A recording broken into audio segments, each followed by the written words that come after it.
Olá pessoal, este é um novo vídeo e hoje vamos resolver alguns exercícios de concursos UEM. Como pode ver, são algumas das questões do exame de 2024. Também levei alguns exercícios do exame de 2023, não é? Houve alguma mistura, mas são exercícios ou são questões que aparecem repetidamente em vários exames. Bom, vamos iniciar com o número 1, não é? Qual é a razão entre as energias irradiadas por um corpo negro à temperatura de 2500 Kelvin e 1250 Kelvin? Aqui pede a razão entre as energias irradiadas por um corpo negro. Um corpo negro é um corpo qualquer em que absorve a radiação e emite aquela radiação absorvida, ou seja, absorve a radiação e emite a radiação. Então, um corpo que absorve e emite radiação é conhecido como um corpo negro. E isto acontece, não é? Dando exemplo de uma pessoa, por exemplo, uma pessoa podemos considerá-lo como um corpo negro, pois absorve a radiação e emite. Todo corpo que absorve calor e emite, então este corpo é um corpo negro. E todo corpo que possui uma temperatura acima, maior que 0 grau Kelvin, então este é conhecido como um corpo negro. Nós falamos das leis, não é? leis da radiação do corpo negro. E observe só, aqui diz a energia irradiada. O que é energia irradiada? A energia irradiada vai ser igual à irradiância, não é? A energia irradiada vai ser igual à irradiância. E a irradiância é igual à constante de Stefan Boltzmann vezes temperatura à quarta, não é? Ou seja, a irradiância é diretamente proporcional à quarta potência da sua temperatura. Então, tenho aqui constante de Stefan Boltzmann vezes a temperatura à quarta. Tá bem. O que eles me fornecem? Eles me fornecem duas temperaturas, 2500 Kelvin e 1250 Kelvin. E eles dizem qual é a razão entre essas energias. Prontos. Se eles pedem a razão entre essas energias, então eu vou escrever assim. Já tenho a fórmula, não é? Eu vou escrever energia 1 vai ser igual a constante de Stefan Boltzmann vezes temperatura à quarta. E a energia 2 vai ser constante de Stefan Boltzmann vezes temperatura à quarta. Posso pôr aqui, não é? 2, aliás, 1, 2. Tá bem. Então, qual é a razão? A razão vai ser a divisão de 1 e 2, não é? Então, a razão, ela fica da seguinte forma. Então, a razão entre a energia 1 e 2 vai ser a energia 1 sobre a energia 2. Então, isso vai ser igual a energia 1. A energia 1 é o quê? Isso aqui, constante de Stefan Boltzmann vezes temperatura 1 à quarta, sobre temperatura 2, constante de Stefan Boltzmann vezes a temperatura 2 à quarta. E eu simplifico isto e passo a ter apenas temperatura à quarta e a temperatura 2 à quarta. Então, como é que fica? Vou pôr aqui 2500 Kelvin sobre 1200 Kelvin. Isto tudo à quarta.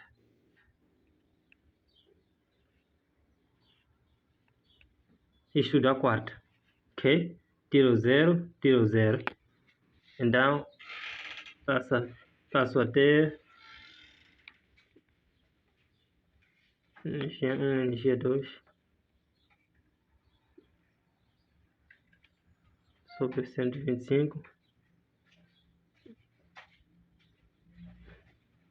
Então, isto tudo à quarta. Pela regra de potenciação, nós teremos 201 dividido por 125 é igual a 2. Ainda vamos por aqui 2, isto tudo elevado a 4. Ou seja, se eu tenho mesmo expoente, bases diferentes, divido as bases e mantenho o quociente expoente. Então é uma regra de potenciação. Então, neste caso, eu terei 2 elevado a 4. 2 elevado a 4 é 2 vezes 2 vezes 2 vezes 2. Então, 2 vezes 2 dá 4, vezes 2, 8, vezes 2, 16.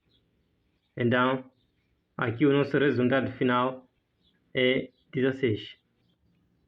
Não é? Podemos passar para o próximo exercício. Qual é das reações abaixo de um processo de fusão nuclear? Quando se fala em fusão nuclear, encontra-se é um tema bastante interessante e encontra-se na física nuclear. Não é? A física nuclear ela preocupa-se em estudar núcleos atômicos, tal como a desintegração radioativa. A física nuclear ela estuda isso. Mas dentro das reações nucleares, nós temos 3 tipos de reações. A primeira reação é conhecida como a reação de é conhecida como uma reação de desintegração.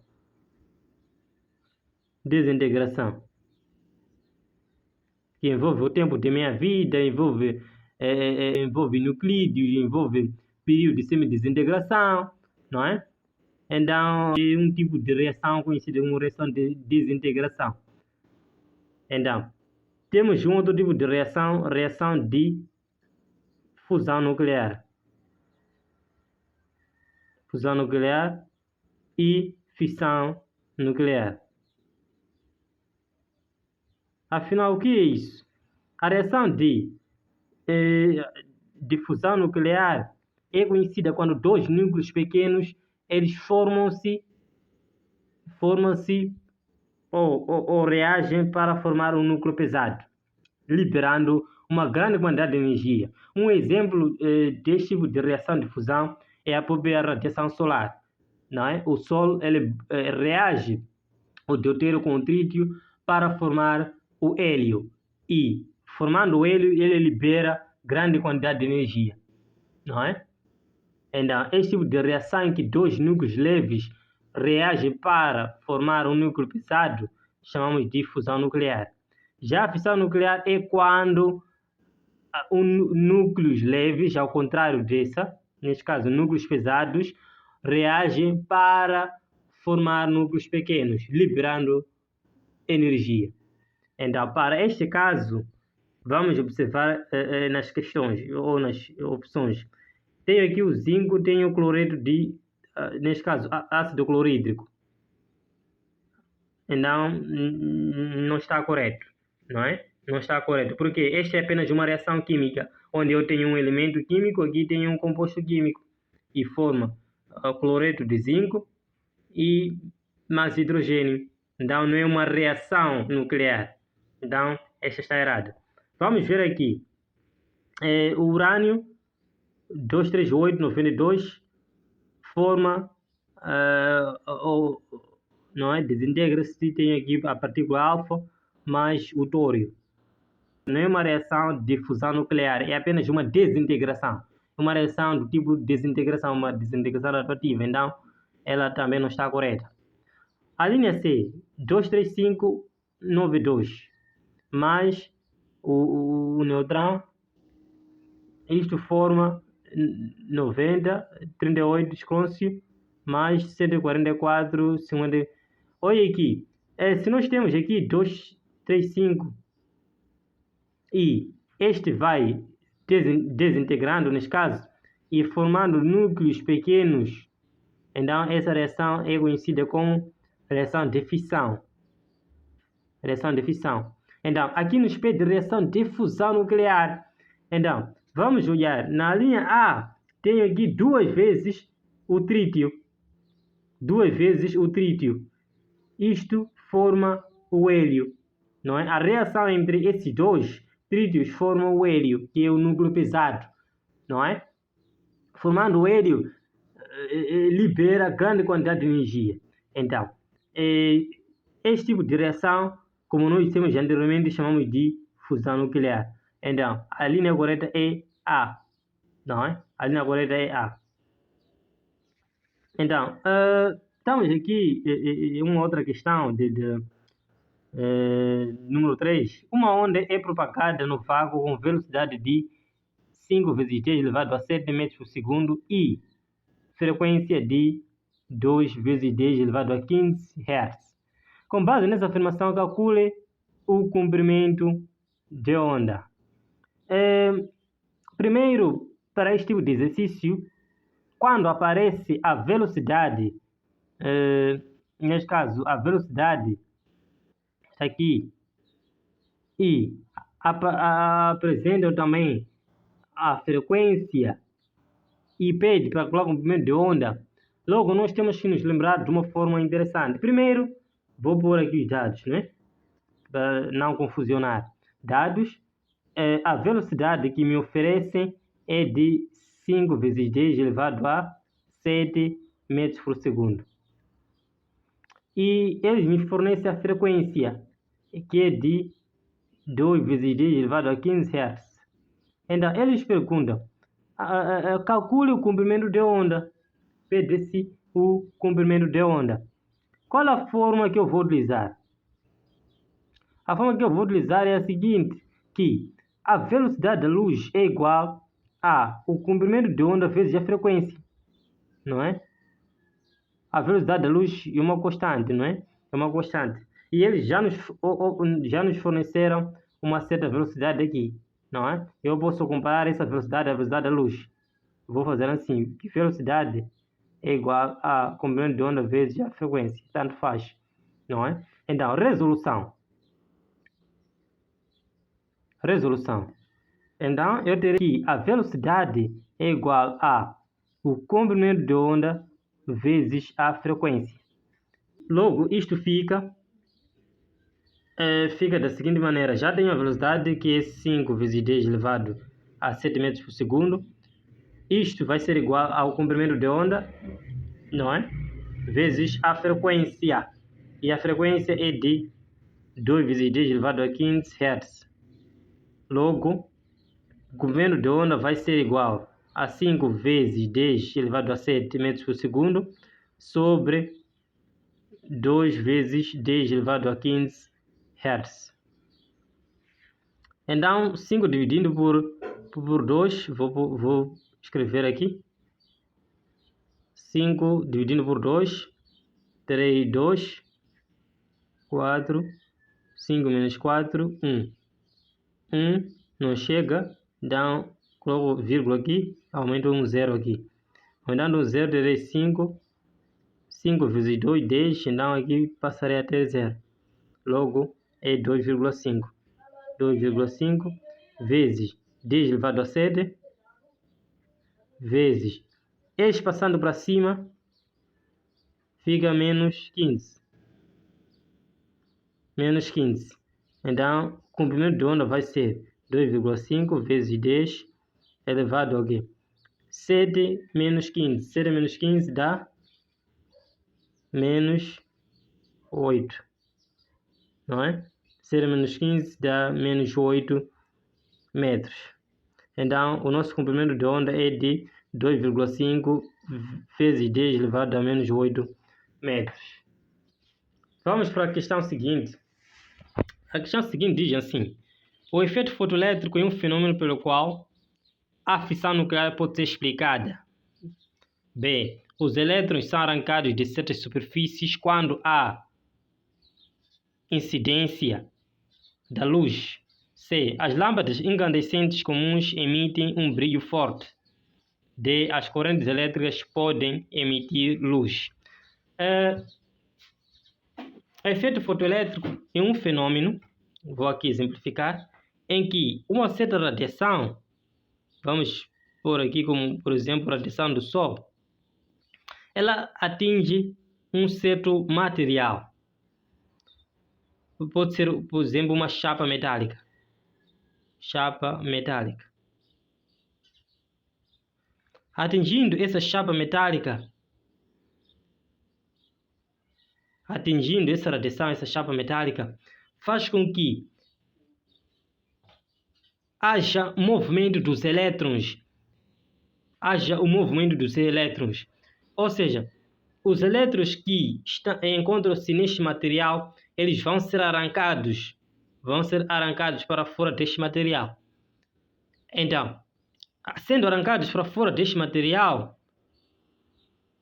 a grandeza responsável por isto é conhecida como função-trabalho. Não é? Função-trabalho é a energia necessária para arrancar os elétrons deste material. Não é? Para arrancar os elétrons deste material. Então, a energia para o efeito fotoelétrico vai ser igual à função-trabalho, que é a energia necessária para arrancar esses elétrons, mas a energia cinética, porque quando os elétrons são arrancados, eles ganham uma certa velocidade. E onde há velocidade, temos a energia cinética. Então, neste caso, teremos a energia cinética máxima. Onde essa energia cinética máxima é igual a 1 sobre 2 mv ao quadrado máximo. Então, a equação do efeito fotoelétrico proposta por Albert Einstein passa a ser energia é igual a função-trabalho mais 1 sobre 2 mv ao quadrado máximo.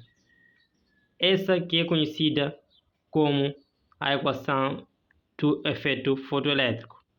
Então, repetindo, como nós dissemos, o efeito fotoelétrico consiste na emissão, a emissão de fato, ou quando uma certa radiação incide sobre uma certa superfície e consegue arrancar alguns elétrons para fora. Isto nós chamamos de efeito fotoelétrico.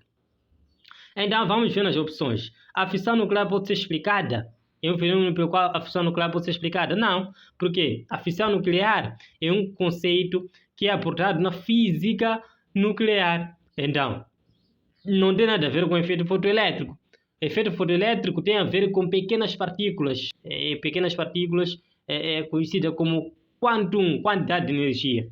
Então, não tem a ver com fissão nuclear, que é o processo que envolve uma reação química. Então, esta já está excluída.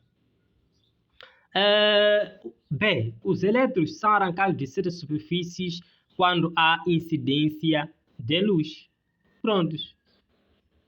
Não é? Porque quando os elétrons são arrancados de certas superfícies quando há incidência de luz. Então, de acordo com essa explicação, então a nossa resposta correta é B.